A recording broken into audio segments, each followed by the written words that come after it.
Hello world! So, my name's James Gill and I write for Titanium Geek, as some of you might know. But we're here today at Run and Ride to have a look what you need to get going on Zwift.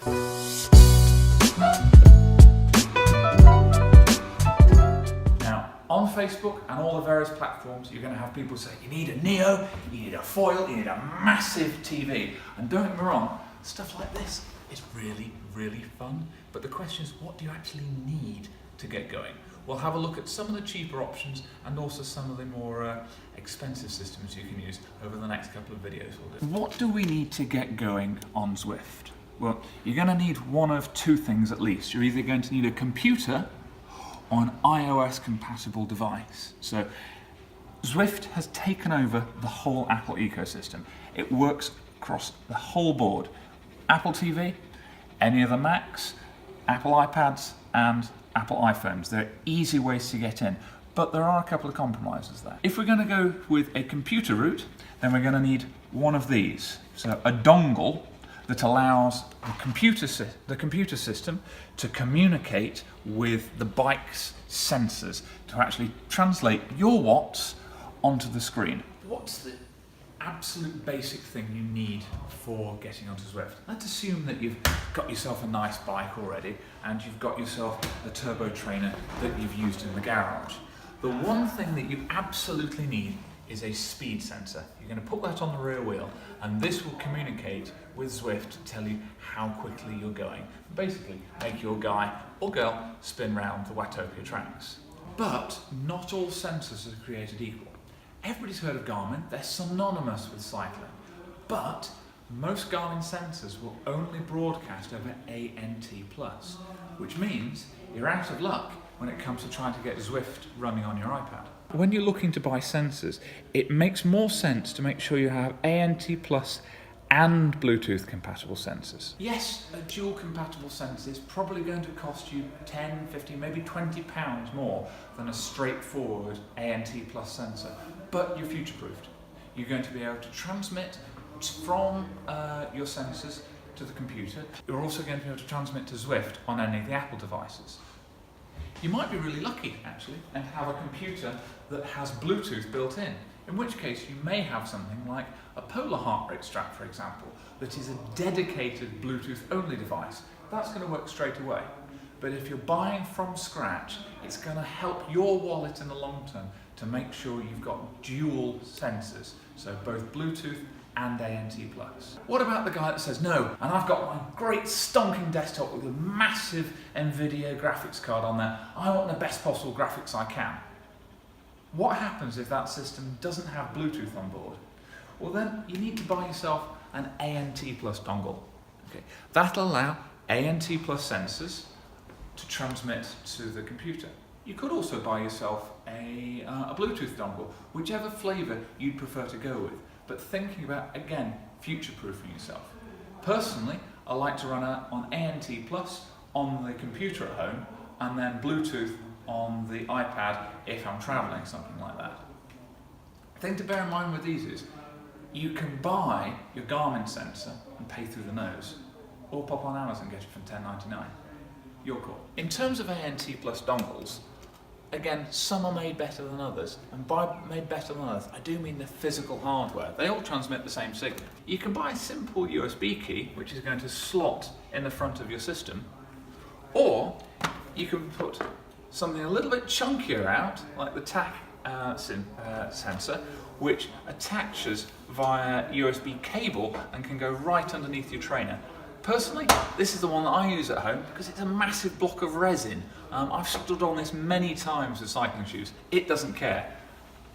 I've stood on a couple of these as well using USB extension cables. I've broken quite a few of them, just saying.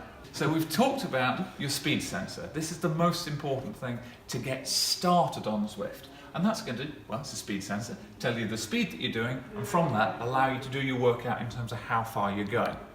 But you can get other bits. To really make your workout worthwhile, it's useful to have a heart rate sensor. And a lot of the races that exist need you to have a heart rate sensor and a power meter. We'll come to the power meter in a minute. But the heart rate sensor is really useful for knowing how many calories you've burned and how many slices of pizza you get to refuel with afterwards. which again, as we're going around, you can use your heart rate sensor to see the work that you're putting out in terms of Zwift, where you are you taking a nice easy spin, or are you properly on the rivet? And Zwift has some excellent workout activities that you can do where you can see whether or not you're in your heart rate zone 1, 2, 3, and the graphs underneath will adjust to show you that.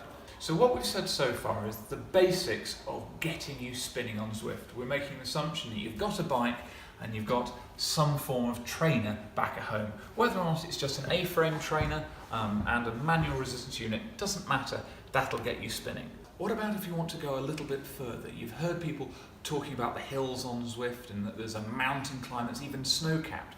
What happens if you're on an old trainer with no smart capabilities?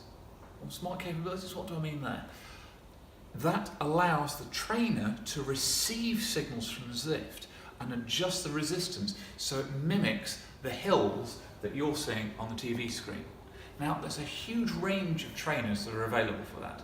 You can go down as low as about £300-400 to get in on that smart virtual training world, or you can go all the way up to some of the really high-end trainers like this TACX Neo, which are going to set you back around about 4 digits. You're looking probably about £1,000 for something like this. But something like this really is all singing and all dancing, and we'll talk about the different types of high-end trainers in a moment. But to give you an idea of the tech that you can get in these things, this contains a power meter, it contains a speed sensor, it will not only cover all of the hills that are on Zwift, but it will change the feeling as you're riding on to mimic the gravel, to mimic the tarmac, to mimic the wood slats as you go over the different bridges. Trainers like this are the pinnacle of what you can get on Zwift. The question is, do you want it? Do you need it? Can you afford it? Is it sensible for you? There's a range. Buy what you need and what's going to work for you, not what someone on Facebook says you should buy. So you've got set up on Zwift, and we know that we can access it on a plethora of devices. We've talked about a few of the bits that you really need and that are requirements to get going on Zwift. But there's one other bit of kit that you really should have. A fan. Now, you can spend a lot of money on a fan. Dyson have some very, very swank bits of kit. But you know what? Something like this, £35, it's big, it's noisy, and is exactly what you need on Zwift. You are going to work out so hard on your bike. The more air that you can get blown at your face, the more you're going to be able to survive. And literally, it's about getting something cheap, cheerful, and with a large amount of airflow. And maybe having a remote control is a nice addition, but ultimately, just get something pointed at your face and get that air moving. Hopefully, this has been useful to yourselves. If you're wanting to find out more about Zwift, there's a massive community out there. It might be useful to check out the fan manual that I've written on Titanium Geek, but there's vast amounts of resources out there. The Zwiftcast, definitely a podcast to watch and listen to, and check out Tales from the Llama, GP Llama down in Australia. Very funny guy and has a huge amount to say on Zwift. Have a look at Titanium Geek as well if you're thinking about buying new kit for Zwift. I do detailed reviews of all the smart trainers available on the market. Not just how they work as a bit of kit, but how well they react and how they work on Zwift. There are some amazing bits of engineering out there. There's also some dogs. Be careful where you spend your money.